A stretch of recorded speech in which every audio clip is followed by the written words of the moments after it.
Argentina की सबसे बड़ी बैंक रॉबरी 13 जनवरी 2006 को हुई थी। मीडिया रिपोर्ट के मुताबिक पिछले 100 सालों में इससे बड़ी चोरी पूरी दुनिया में नहीं हुई थी, जिसमें सिर्फ 4 चोरों ने दिन दहाड़े बैंक में घुसकर लोगों को यरगमाल बनाया और 3 करोड़ लेकर फरार हो गए। हैरानगी की बात यह है कि जब चोर बैंक में चोरी कर रहे थे तो उनकी पुलिस को खबर लग गई थी, तो पुलिस ने बैंक को चारों तरफ से घेर लिया। मीडिया और लोगों का बैंक के बाहर काफी रश लग गया, यहाँ तक कि हेलीकॉप्टर के जरिए भी बैंक पर नजर रखी जा रही थी। बैंक के बाहर सबको यही लग रहा था कि या तो चोर पकड़े जाएंगे या तो फिर मारे जाएंगे, यहाँ से बचकर नहीं जा सकते। पर जब 3 घंटे बाद पुलिस वाले बैंक के अंदर गए तो वहाँ से 3 करोड़ भी गायब थे और चोर भी गायब थे। पुलिस वाले समेत पूरी दुनिया हैरान रह गई, आखिर चोर गए तो गए कहाँ। ना जमीन में कोई सुराख नजर आ रहा था और ना दरवाजे और ना खिड़कियां टूटी हुई थी, और पुलिस वाले भी उन पर हर वक्त नजर रखी हुई थी। वो सब हैरान थे, चोर भागे तो भागे कैसे। वो हर तरह की कोशिश की, सीसीटीवी कैमरे चेक किए, बैंक में मौजूद लोगों से पूछा, पर उनके हाथ कुछ नहीं आया। आखिरकार 3 साल बाद उन चोरों को पकड़ा गया। चोर बैंक से कैसे निकले उस चीज का भी पुलिस ने पता लगा लिया।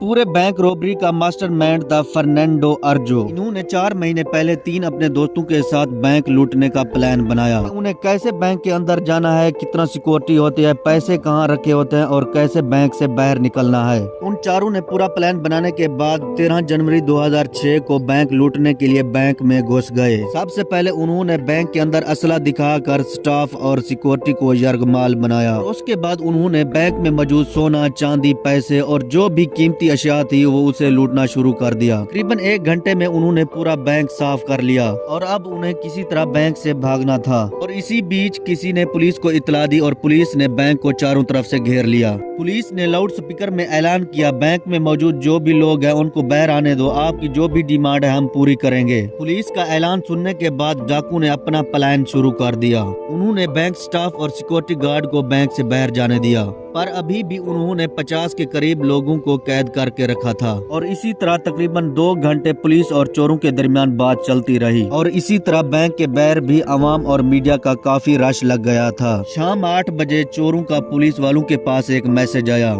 और उसमें कहा उन्होंने 30 मिनट के अंदर अंदर बैंक में मौजूद लोगों के लिए पिज्जा मंगाया जाए। और पुलिस वालों ने ऐसा ही किया, 30 मिनट के अंदर 50 लोगों का पिज्जा अरेंज कर लिया और पिज्जे को बैंक के अंदर ले जाने के लिए लाउड स्पीकर पर ऐलान किया। पर उन लुटेरों की तरफ से कोई रिस्पॉन्स नहीं आया। पुलिस वालों का मुसलसल 1 घंटे तक ऐलान करने के बाद उन्होंने बैंक का दरवाजा तोड़ा और खुद अंदर चले गए। जब पुलिस वाले अंदर गए तो 3 करोड़ भी गायब था और चोर भी गायब थे, और जो कस्टमर थे वो एक अलग कमरे में थे। ये सब कुछ देखकर पुलिस वालों के पैरों तले से जमीन निकल गई। उन डाकू ने बैंक लूटने से पहले बैंक से भागने का एक अच्छा प्लान बनाया था। बैंक के नीचे से एक बड़ा सा नाला गुजर रहा था। उन्होंने उस नाले की मदद से बैंक के पीछे वॉशरूम से एक छोटा सा सुराख बनाया था। उस सुराख को इस तरीके से बनाया गया कि जब वो बैंक लूट कर भागे तो उसे अच्छी तरह फिक्स भी किया जा सके। अब आप सोच रहे होंगे आखिरकार ये चोर पकड़े कैसे गए। 3 साल गुजरने के बाद उन चारों डाकू में से एक ने बातों बातों में अपनी बीवी को बता दिया, अर्जेंटीना की सबसे बड़ी चोरी मैंने की है। जब उसकी बीवी को यकीन नहीं आया तो उन्होंने पूरी स्टोरी उसे बता दी। कुछ अरसा गुजरने के बाद उन दोनों में झगड़ा हो गया और बीवी गुस्से में आकर सब कुछ पुलिस वालों को बता दिया और इसी तरह वो चारों 3 साल के बाद पकड़े गए।